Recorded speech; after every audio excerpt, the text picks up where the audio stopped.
ওড়িশা থেকে প্রাণ নিয়ে পালিয়ে এলেন শ্রমিকরা। জঙ্গিপুর মহকুমার পরিযায়ী শ্রমিকদের আতঙ্কের অভিজ্ঞতা।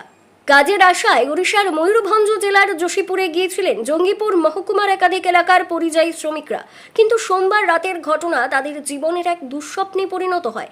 স্থানীয় দুষ্কৃতীদের হাতে বাস থেকে নামানোর পর শুরু হয় নির্মম মারধর। গন্তব্যে পৌঁছানোর আগেই তাদের উপর চলে হামলা। শুধু শারীরিক নয়, মানসিক নিপীড়নের শিকারও হতে হয় তাদের। বলা হয়, আর একবার দেখা গেলে গায়ে আগুন দিয়ে দেব। চোখে মুখে আতঙ্কের ছাপ নিয়ে অনেকেই ফিরছেন নিজের গ্রামে।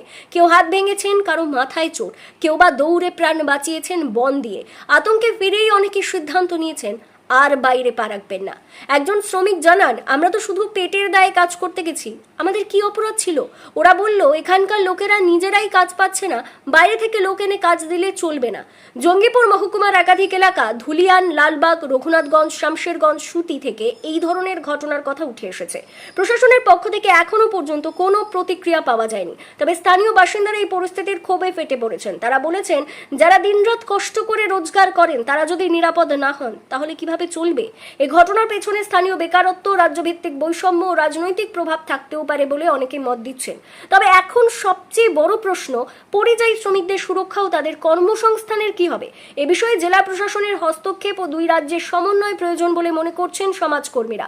শ্রমিকদের উপর হামলা শুধু আইনত অপরাধ নয়, মানবাধিকারেরও লঙ্ঘন। আর তোর মা দিয়ে তোরাকে হানি দিব।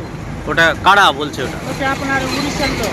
উড়িষ্যার লোকজন হ্যাঁ, আপনাদেরকে মারধর করেছে? আর মারধর করেছে। আমার একটা ছেলে চলে গেল, তার গালটা ফুলে গেছে। কেন মারধর করলো কেন?